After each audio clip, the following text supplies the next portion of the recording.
To begin repairing your gear, check to make sure that the fabric can lie flat under the patch. If your item got melted, you'll want to make some relief cuts around the hole so that the fabric can lie flat under the patch.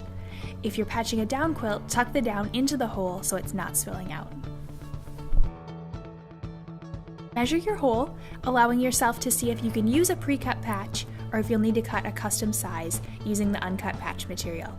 Make sure the patch is at least ½ an inch bigger than the hole to allow the patch to be sealed properly. Once you have the correct patch size, you'll want to lay the patch lightly over the top of the hole. Don't press it down.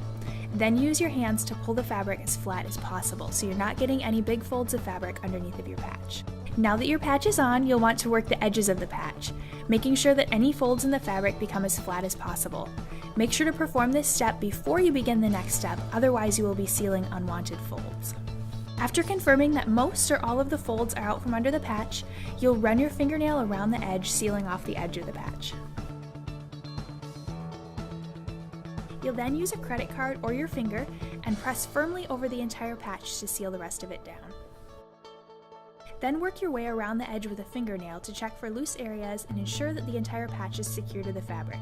If you have anything that is loose, firmly rub it over again. Now that your patch is attached, let the adhesive cure overnight with a quilt or garment lying flat.